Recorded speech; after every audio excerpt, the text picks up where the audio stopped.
So they say that R. Kelly woke up allegedly on June 13th and he felt faint. He was dizzy. He started to see black spots. He got up and he fell. These are people who seek to kill Mr. Kelly. Some stories don't break when they happen. They break when people finally start paying attention. Over the past few days, renewed discussion has surfaced around a serious medical incident involving R. Kelly that actually occurred several months ago but is now drawing fresh scrutiny due to recently highlighted court filings and media coverage. While the event itself is not new, the details being revisited and the questions they raise have pushed this story back into the public conversation, making it relevant once again. Before we go any further, take a brief second to subscribe to Taspectrum West TV, where we focus on clear, responsible breakdowns of complex stories without exaggeration, without hostility, and always within YouTube's community guidelines. According to documents that have now gained wider attention, the incident reportedly took place in mid-June. The filing describes R. Kelly experiencing sudden physical distress inside the correctional facility, including dizziness and weakness before collapsing. The account goes on to say that medical staff responded and that he was eventually transported by ambulance to an outside hospital after initial attempts to address the situation internally were unsuccessful.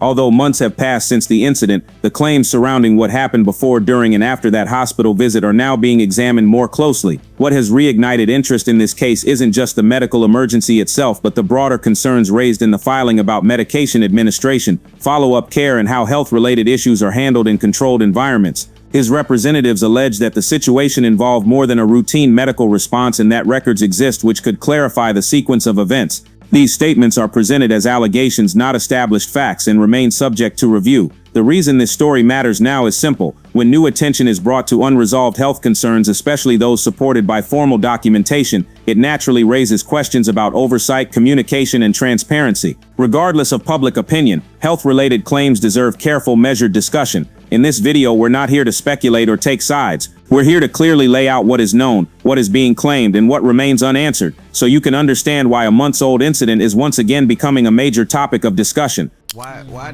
does R. Kelly and his team feel like the feds are trying to kill him? Because he's not coming out until what, December 21st, 2045? He received 30 years in federal prison. So why does he think they're killing him? What does Kelly know that makes the feds want to kill him? So according to R. Kelly's legal team in the first filing, and they reiterated in this one, that whole plot to uncover the fact that there were things that were done wrong when it came to, remember I talked about like the flipping of the witnesses and all these things that they're alleging happened. Basically, they're saying the government and the prison officials have been covering up the fact that they did whatever they needed to do to evict R. Kelly allegedly. And his new legal team, in trying to file for other things, discovered that and brought it in their plan to bring it to light, and they found out. So this is all a way to cover that up. That is what R. Kelly's team is alleging. Stories like this don't always follow a straight timeline. Sometimes an incident happens quietly, documented in official paperwork, then fades into the background until something brings it back into focus. That's exactly what's happening here. Although the medical emergency involving R. Kelly occurred months ago, renewed attention has emerged because filings connected to the incident are now being discussed more openly across media platforms and online communities. In other words, the event didn't change, but the spotlight did.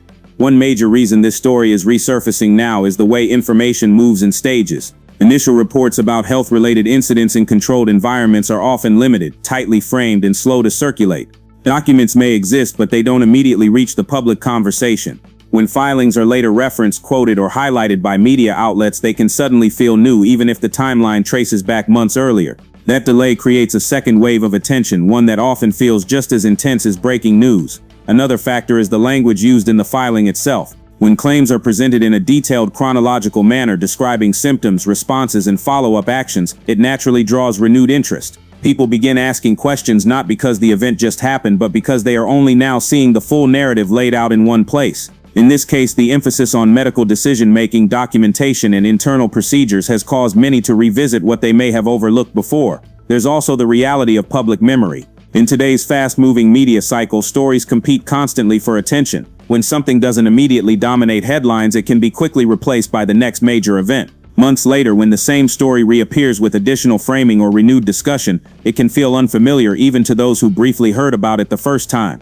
That sense of rediscovery is powerful and often fuels online debate. It's also important to understand that renewed attention doesn't automatically mean new conclusions. What's happening now is a reassessment, not a verdict. Viewers and readers are being exposed to claims that were already part of the record but are now being examined more closely.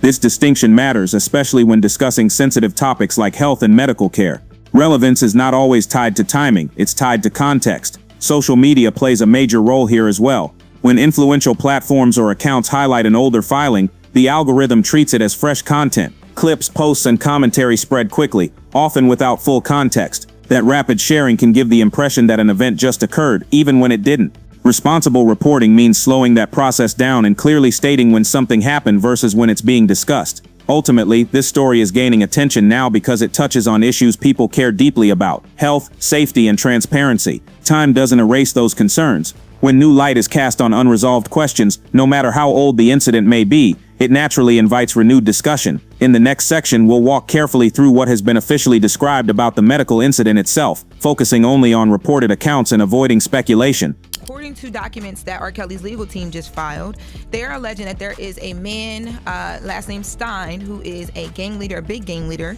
and that he has provided a sworn statement to them that prison officials offered him his freedom to spend his last days free if he would allegedly kill R. Kelly. But there was an inmate that came forward before, and that stated that he was hired to kill R. Kelly. I don't know if you heard about that. Yeah. I never believed that stuff. To understand why this situation continues to raise questions, it's important to walk through how the medical emergency itself was described in the official filing that has now resurfaced in public discussion. This section focuses strictly on what was reported in that document, without assumptions, conclusions, or interpretations beyond what was stated. According to the filing, the incident occurred during the early morning hours in mid-June. The account describes Rise Roby Kelly waking up inside the correctional facility feeling physically unwell. The symptoms outlined include dizziness, weakness, and disturbances in vision, details that when presented together paint the picture of a sudden and alarming physical episode. These descriptions are central to the filing because they establish the urgency of what followed next. The filing goes on to state that after attempting to stand, he lost his balance and fell inside his cell. It is alleged that he then crawled toward the cell door in an effort to seek assistance before losing consciousness. This portion of the account is meant to emphasize the severity of the episode as described by his representatives.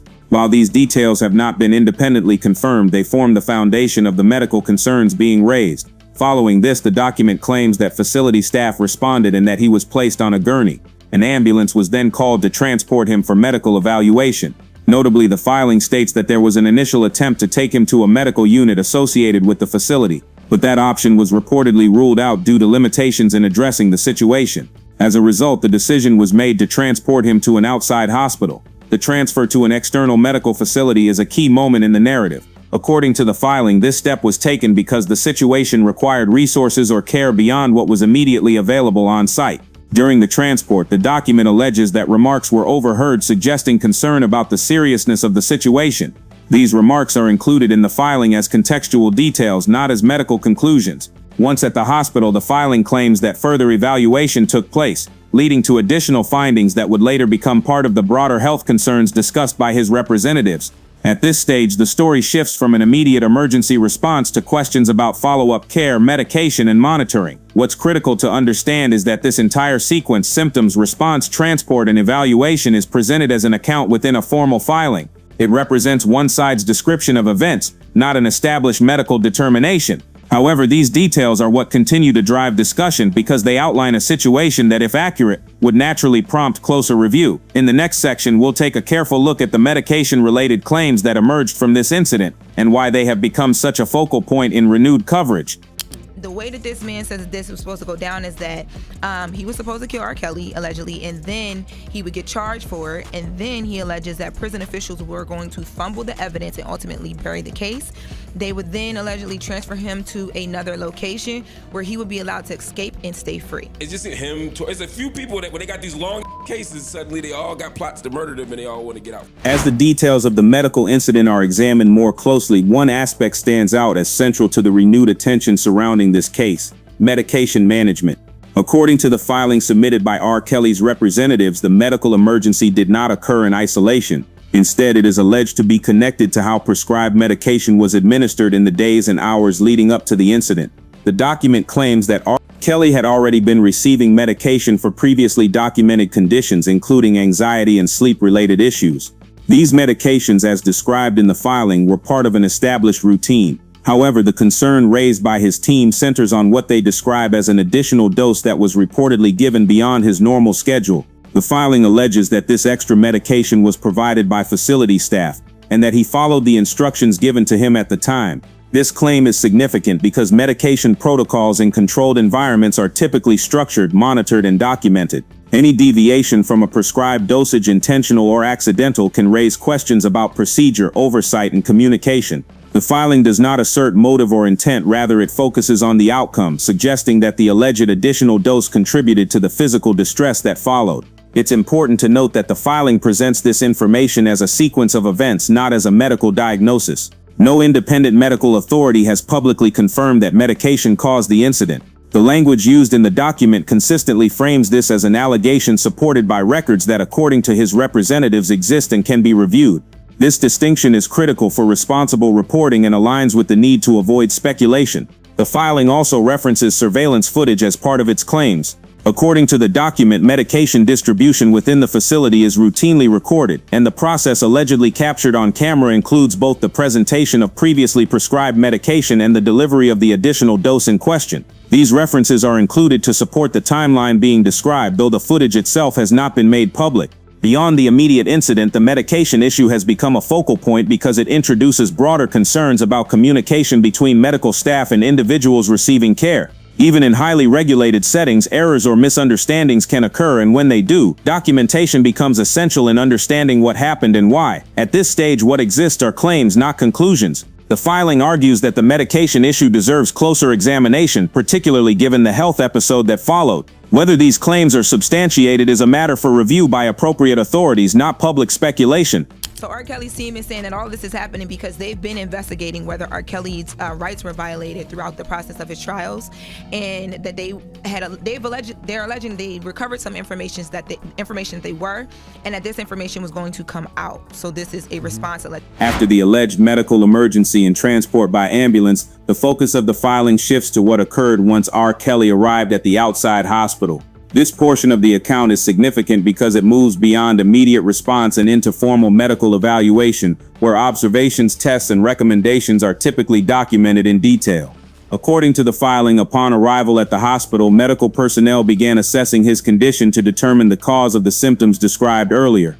The document states that he remained under observation for multiple days, suggesting that the situation was not viewed as minor or quickly resolved. While the filing does not list specific test results, it emphasizes that the extended hospital stay itself reflects the seriousness with which the situation was treated by medical staff. During this evaluation period, the filing alleges that hospital doctors reviewed his medication history and identified what his representatives describe as an excessive quantity of medication in his system. This claim is presented as a key moment in the narrative, as it ties the earlier medication concerns to the physical episode that prompted the hospital visit. However, as with other aspects of the filing, these details are described from the perspective of his legal team and have not been independently confirmed in public records. The document also notes that while he was hospitalized, additional health concerns were raised that went beyond the initial episode. According to the filing, R. Kelly reportedly brought attention to ongoing discomfort and swelling in his leg, an issue his team claims had been mentioned previously but had not received extensive evaluation. Hospital staff, as described in the filing, then examined this complaint as part of his overall assessment. This stage of the story is important because it introduces the idea that the hospital visit may have revealed underlying conditions that were not fully addressed before. The filing suggests that medical professionals took these concerns seriously and conducted further checks. While the document stops short of providing detailed medical reports, it frames this evaluation as thorough and consequential. What's crucial to keep in mind is that hospital evaluations are complex and often involve multiple steps: observation, testing, consultation, and follow-up planning. The filing highlights this process to argue that the situation required sustained attention rather than a brief intervention. At the same time, responsible reporting requires acknowledging that only partial details have been made public, and medical privacy laws limit what can be disclosed. This hospital phase becomes a turning point in the overall narrative. It's where the initial emergency intersects with broader health questions, setting the stage for later claims about recommended treatment and subsequent decisions. Those alleged recommendations and what happened afterward are at the heart of why this story continues to generate discussion. In the next section, we'll examine the additional health findings mentioned in the filing and why they raised further concern according to his representatives. these two witnesses, according to these documents, and according to R. Kelly's legal team, were flipped on R. Kelly based on this like in-house informant. This in-house informant by the government allegedly went to Adriel Clary, went to LaShonda, showed Adriel Clary some communications that R. Kelly, emails, phone calls with another woman outside of Adriel, because y'all know she was dating R. Kelly. Yeah. And they allege that because of the communications that were shown, he then influenced her to be the government's key witness. It's just him. It's a few people that when they got these long cases, suddenly they all got plots to murder them. As this story continues to resurface, one thing remains clear. What's driving renewed attention isn't speculation, but unresolved questions raised in formal filings and documented accounts. While the incident itself occurred months ago, the concerns being discussed now have reopened conversations around health oversight, medical response, and transparency in situations where individuals depend entirely on institutional care. At this point, no final conclusions have been reached. What exists are claims, records that are said to exist, and a process that is still unfolding. It's important to approach stories like this with balance, acknowledging what's being alleged while also recognizing that verification takes time and careful review. Jumping to conclusions helps no one, but ignoring serious health-related claims doesn't either. That's why we've taken the time to walk through this story calmly and responsibly, without exaggeration, without hostility, and without pushing narratives that aren't supported by what's publicly known. Whether people agree or disagree on the broader context, the core issue being discussed here is health and accountability, and those are topics that deserve thoughtful conversation. Now, I want to hear from you. What are your thoughts on how situations like this should be handled? Do you think enough information has been made public, or do you believe more clarity is needed before opinions are formed? If you found this breakdown helpful, make sure to like the video, subscribe to Taspectrum West TV, and turn on notifications so you don't miss future updates as more verified information becomes available. We'll continue to follow this story carefully and bring updates only when they're grounded in credible reporting. Thank you for watching, and as always, stay informed, stay respectful, and stay critical.